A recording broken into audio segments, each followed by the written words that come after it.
guys, Kamina the Koach here. So I want to talk a little bit, yes, while I'm in the car, about re-injury. So I'm Kamina the Koach. I have been a coach for over a decade. I lived overseas for almost a decade in 8 different countries. So this channel was initially to help people get overseas. COVID brought me back to the United States, so I have kind of redirected my journey to helping people with childhood and adoption trauma. So with no further ado, talking about re-injuring yourself. So this is, as always, I'm definitely not going to spew advice at somebody without pointing the finger at myself, and I've got 2 really good stories, sort of, to help you kind of frame this and get an idea in your mind. So I think that it is human nature, because we are pack animals at our core, to not want to suffer, and hi there, to suffer and struggle alone, and as well we shouldn't have to. It is unfortunate that some of us have singled ourselves out or been singled out to have to suffer and struggle alone, and it sucks. So here's the thing though, when you are in the midst of an emotional crisis, I would say probably one of the worst things that you could do is look for a romantic relationship. It may be that you get lucky and you find somebody with a very secure attachment style, but what are the odds? When you are not healthy, do you even know, are you even aware of what is and what is not healthy? I'm going to dare to say no. So I'm going to tell you a story, and then a story about me, and I'm going to tell you a story about somebody else. So for me, today is the 31st of March 2022, and this holiday season was a really hard holiday season. This past one of 2021 was a really hard holiday season for me. I was in a very dark place. I did my first mushroom ceremony either end of October or November. Whoops, not that way. Either end of October or November, and in part of November, and it was life altering. However, I did a cord cutting ceremony to symbolically cut cords to old relationships, and I ignited something in myself that was that ignited kind of a crisis situation inside of me that lasted about 2 months. And who knew? So I guess that actually happened. So I'd met someone, and it was a whirlwind, which is always a bad sign. Romance should take time, and I think trauma makes us want to latch on. Also, movies have taught us that it's normal to see someone and fall in love. So I had met someone, and while I was in a semi-healthy space, I had met someone, and then in the midst of that, I had gone into crisis. So we hadn't known each other very long when I entered into this crisis state. I don't know too many people looking to rescue people in crisis or to tolerate crisis situations with relative strangers. You know, essentially we were strangers. We only saw each other for 2 weeks. We were only seeing each other for 2 weeks, and when crisis kicked in, we had only been seeing each other maybe a week, I guess. So, and to be fair, I even when I was stable, I was only stable-ish. I wasn't fully, on solid ground. I'm much more of that now, but at the time I wasn't. And so I met somebody whirlwind, like that night, like in love, really.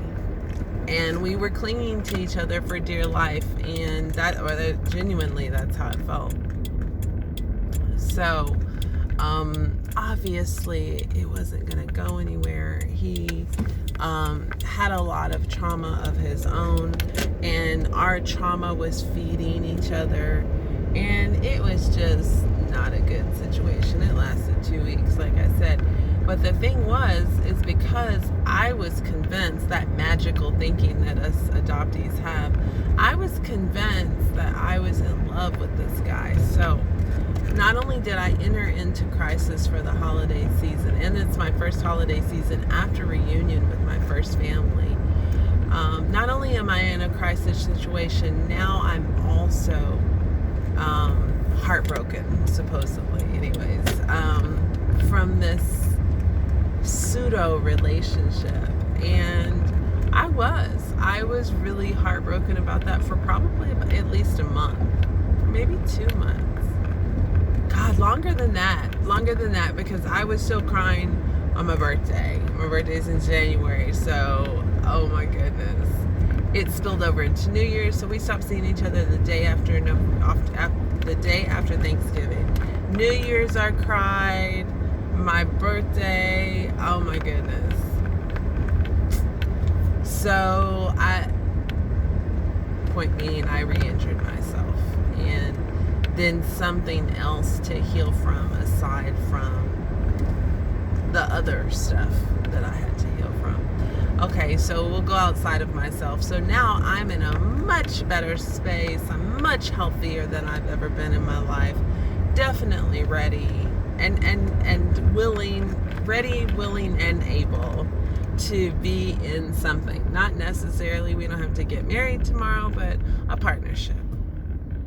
So I met somebody Sunday before last. I've been trying to feed the homeless on Sundays, and somebody had flaked on me, so I had matched with a guy online on a dating app and essentially wrangled him into coming to help me. Nice guy, attractive guy, just a ton of trauma, recent trauma.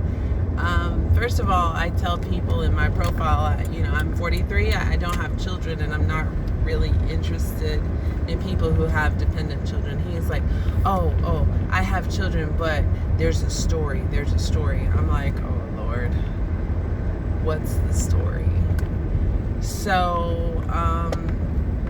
his children had just decided, after living with them their entire life, they had decided at 15 they didn't want to live with him anymore. They wanted to go live with their mother. And how devastating is that? How devastating would that be for anyone? And we're just talking November, so it's just now March, January, February, March, November to December, December to January, January, February, March, 4 months. So 4 months out of 15 years of having your children with you. Now 4 months post that, you want me to believe that you're okay.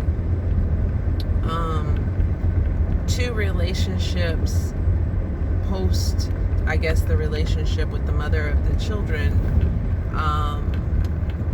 There's obviously, and we're talking like a significant amount of time has passed, but there's obviously a lot of venom there and towards these women, and he had like caught them in bed with other people. And now, not to say that I haven't had dramatic relations.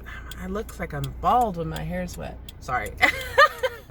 That was so random, but I can definitely see like straight through my hair. So anyways, so it's not what he went through, it's the way his voice sounds as he is sharing this with me, and me being able to understand that there's obviously a lot of raw, unprocessed emotion there.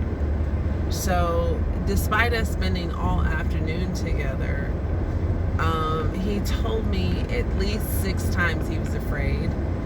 I was just like, I saw so much. I have so much compassion for him because, number one, I saw so much of myself in him. I have so much compassion for him, but I also was able to see very clearly that he's not in a state of mind to have a relationship, and he's lonely. But He's looking for companionship, and during a time where he is not properly healed, and it's just not healthy. So, 2 different stories. I hope it kind of gives you, and so I recognize that, and I took a step back. I sent him a message yesterday. I don't ghost people, but I know that this isn't going to go anywhere, at least not anywhere healthy. I wish you well. And so, what then do you do? You're hurting and you're lonely. This is when you need community, right? So Meetup is a fabulous place to meet people. You can meet people in person, or you can meet people online. A lot of times it's free. It's amazing. Go make some friends. Meetup is a wonderful place to meet people in person or online, like actual Zoom meetings. I have a cultivation meeting every other week, and I love it. I really, really look forward to it. You can find people online, of course. I just prefer atmospheres where I actually get to engage. Clubhouse is a wonderful place to actually meet live people and connect. No, you can't see face to face, but you can actually talk to them, and it was life-saving for me last year when I joined Clubhouse. So all sorts of social media ways. Meetup is an excellent way to meet some like-minded people. Whatever you're doing, however you're feeling, it doesn't mean that you are forbidden from having companionship in your life. It just means that you've got to be careful in choosing a romantic relationship while you're hurting, because you're going to end up injuring yourself, and then you're just adding another layer on the trauma that you already have. So, speaking completely from my own experience and my experience with other people. So, no judgment. I've done it. We've all probably done it.